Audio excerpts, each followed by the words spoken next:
ಎಲ್ರಿಗೂ ನಮಸ್ಕಾರ. Welcome to Kalaburagi kids wear. ಬಾಯ್ಸ್ಗೆ ಶರ್ಟ್ಸ್ ಕಾನ್ಸೆಪ್ಟಲ್ಲಿ ಹೊಸ ಕಲೆಕ್ಷನ್ಸ್ ಆ್ಯಡಪ್ ಮಾಡಿದ್ದೀವಿ. ನೋಡಿ, ಈ ಥರ party wear shirts, semi casual party wear. ನೋಡಿ, ಬ್ಯೂಟಿಫುಲ್ ಆಗಿದೆ. ವೈಟ್ ಪ್ಯೂರ್ ಕಾಟನ್ ಫ್ಯಾಬ್ರಿಕ್ಸ್ ಬರ್ತಿದೆಲ್ಲ, ಜೀನ್ಸ್ಗೆ ಅಥವಾ ಕ್ಯಾಶುವಲ್ ಪ್ಯಾಂಟ್, ಫಾರ್ಮಲ್ ಪ್ಯಾಂಟ್ಸ್ಗೆಲ್ಲ ತುಂಬ ಚೆನ್ನಾಗಿ ಕಾಣುತ್ತೆ. ಇದು ನೋಡಿ, beautiful imported material, full stretchable ಇದೆ. ಕ್ವಾಲಿಟಿ ವೈಸು ಕಾಂಪ್ರಮೈಸೇ ಇಲ್ಲ. ಒಳ್ಳೆ ಕಲೆಕ್ಷನ್ಸ್ ಬಂದಿದೆ ಶರ್ಟ್ಸಲ್ಲಿ. ನೋಡಿ, ಈ ಥರ ಸ್ಟ್ರೆಚ್ ಇರುತ್ತೆ ಫ್ಯಾಬ್ರಿಕ್ಸ್ ಎಲ್ಲ ಫುಲ್ಲು. ಸೈಜಸ್ ಬಂದು 6 ಇಯರ್ಸಿಂದ ಅಪ್ ಟು 16 ಇಯರ್ಸ್ ತನಕ ಸೈಜಸ್ ಸಿಗುತ್ತೆ. ಬ್ಯೂಟಿಫುಲ್ ಆಗಿದೆ ನೋಡಿ ಪೀಸು. ಡಾರ್ಕ್ ಕಲರ್ ಪ್ಯಾಂಟ್ಸ್ಗೆ, ಲೈಟ್ ಕಲರ್ ಪ್ಯಾಂಟ್ಸ್ಗೆಲ್ಲ ತುಂಬ ಚೆನ್ನಾಗಿ ಕಾಣುತ್ತೆ.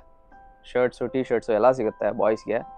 ಇಷ್ಟೆಲ್ಲ ಇನ್ನೂ ಸಾಕಷ್ಟು ಕಲೆಕ್ಷನ್ ಸಿಗುತ್ತೆ ನಿಮಗೆ. ಸ್ಟೋರ್ ವಿಸಿಟ್ ಮಾಡಿ. ಸ್ಟೋರ್ ಲೊಕೇಟ್ ಆಗಿರೋದು Sampige road, Malleshwaram 8 cross. Store timings ಬಂದು ಬೆಳಗ್ಗೆ 10:30 ಇಂದ ರಾತ್ರಿ 8:30 ತನಕ. Thank you.